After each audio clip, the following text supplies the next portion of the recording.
বৈচিত্র্যে অনন্য উত্তরের প্রবেশদ্বার পঞ্চগড়।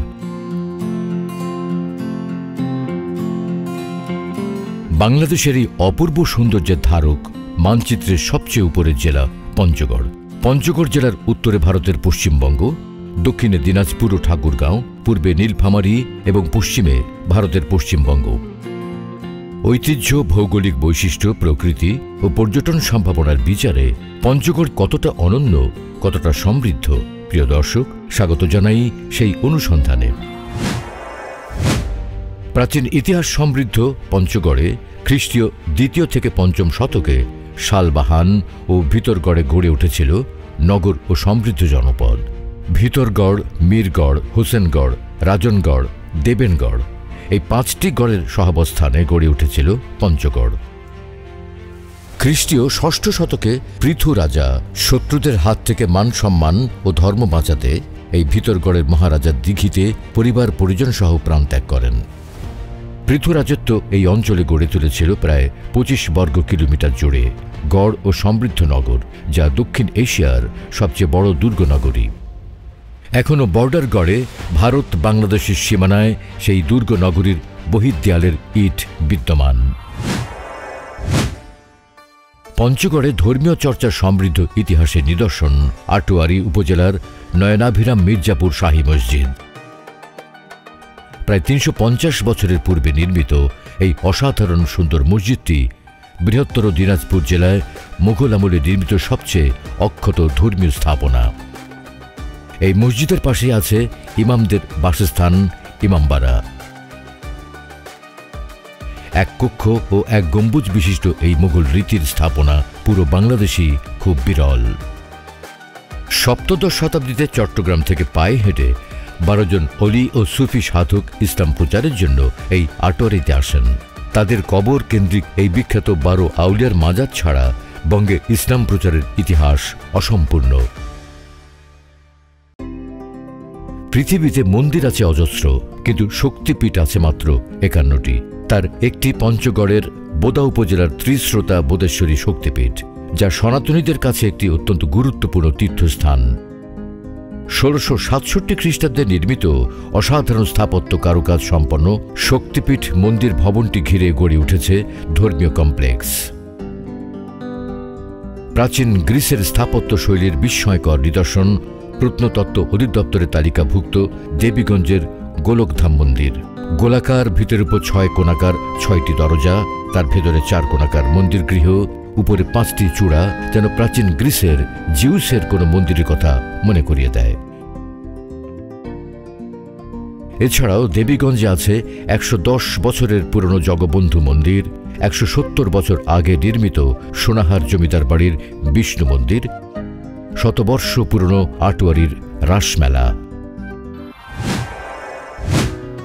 যে কোনো সমৃদ্ধ জনপদ গড়ে ওঠে নদীকে ঘিরে। পঞ্চগড় গড়ে উঠেছে করতোয়া নদীর অববাহিকায়। এই নদীর উপর নির্মিত চীন বাংলাদেশ মৈত্রী সেতু দেবীগঞ্জের প্রবেশদ্বার। এই জেলায় প্রায় ৫০টি নদীর উৎপত্তিস্থল রয়েছে, যা বাংলাদেশে অন্য কোনো জেলায় নেই। এই সমস্ত নদীবাহিত পলিমাটি দিয়ে গড়ে ওঠা কৃষি জমিতে প্রচুর ধান উৎপন্ন হয়। পঞ্চগড়ের বিস্তীর্ণ ধানের ক্ষেত আর পাকা ফসলের সূর্যের আলোর হাসির মধ্যে বাংলাদেশের খাদ্য নিরাপত্তার অংশীদারিত্ব আছে।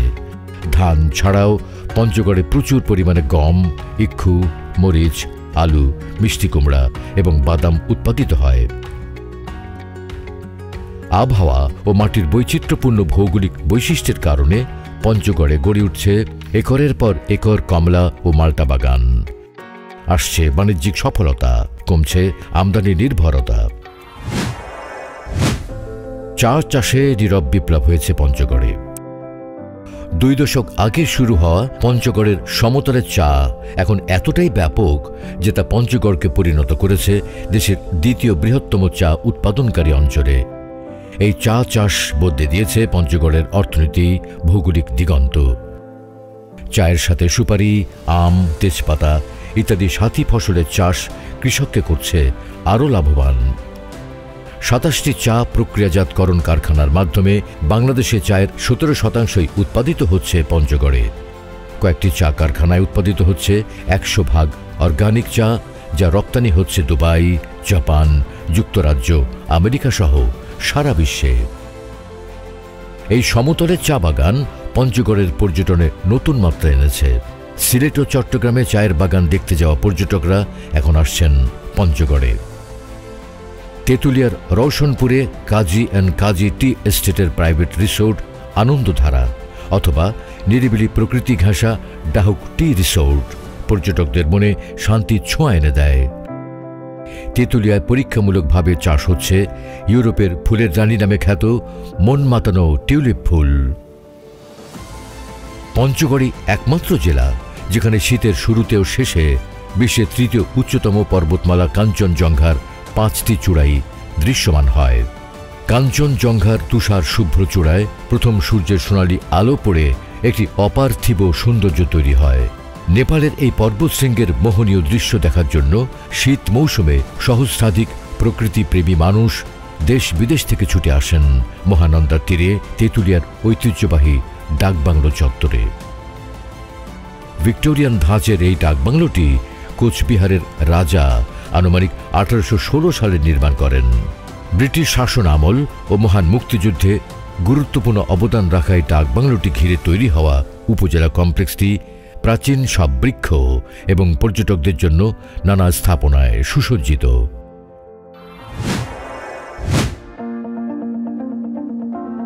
তেঁতুলিয়ায় অবস্থিত বাংলাবান্ধা স্থলবন্দরে বাংলাদেশ, ভারত, নেপাল, ভুটানের মধ্যে পণ্য আদান প্রদানের সুবিধা রয়েছে। এখানে পর্যটকদের অন্যতম আকর্ষণের বিষয় হচ্ছে বাংলাদেশের মানচিত্রের সর্বোত্তরের স্থান বাংলাবান্ধা 0 পয়েন্ট এবং প্রতি সপ্তাহে শনি ও মঙ্গলবারে অনুষ্ঠিত হওয়া বাংলাদেশ ও ভারতের সীমান্তরক্ষী বাহিনীর যৌথ প্যারেড। পঞ্চগড়ের আরেকটি অনন্য বৈশিষ্ট্য হল এর ভূগর্ভস্থ খনিজ সম্পদ পাথর। মহানন্দা, করতোয়া, তীরনই ও ডাহুক নদী হতে খালি হাতে পাথর সংগ্রহ করে এই পাথর বাছাইয়ের পর পৌঁছে যায় সারা বাংলাদেশে। বাংলাদেশের অবকাঠামো নির্মাণে গুরুত্বপূর্ণ ভূমিকা পালন করার পাশাপাশি পঞ্চগড়ের অর্থনীতিতে উল্লেখযোগ্য ভূমিকা রাখছে এই পঞ্চগড়ের পাথর। এই পাথর মিশ্রিত মাটির ফলে পঞ্চগড়ের পানি হয়েছে বাংলাদেশের সবচেয়ে সুপেয় পানি। রাসায়নিক সুষম বিন্যাসের এই পানি শুধু তৃষ্ণা মেটায় না, প্রাণটাও জুড়িয়ে দেয়। পঞ্চগড়ের বোদায় 60 একর জমির উপর নির্মিত জেমকন গ্রুপের জেমজুট কারখানা বাংলাদেশের হারিয়ে যাওয়া সোনালী আঁশ পাটের ঐতিহ্য ফিরিয়ে এনেছে।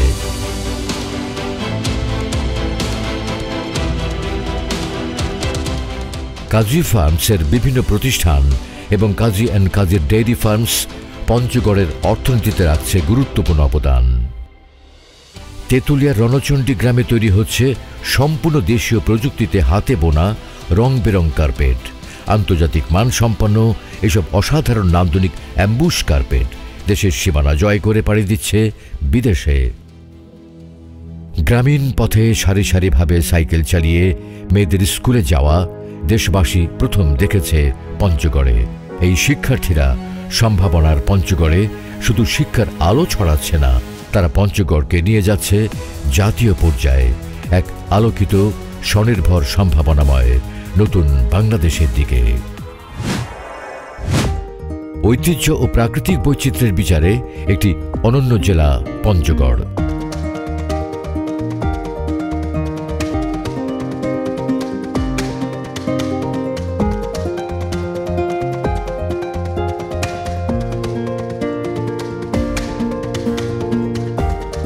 পঞ্চগড়ের পর্যটন সম্ভাবনাকে উপলব্ধি করে জেলা প্রশাসক জনাব মোহাম্মদ সাবেত আলী নানা পরিকল্পনা হাতে নিয়েছেন। বাংলাদেশের মধ্যে সর্বোচ্চ ওয়াচ টাওয়ার নির্মাণের পরিকল্পনা হাতে নিয়েছি। চা এবং পাথর মিউজিয়াম আমরা নির্মাণ করব। পর্যটন মোটেল আমরা স্থাপন করব। এখানে ট্যুরিস্টদের সহজে চলাচল করবার জন্য আমরা একাধিক ট্যুরিস্ট বাস নামারও পরিকল্পনা হাতে নিয়েছি।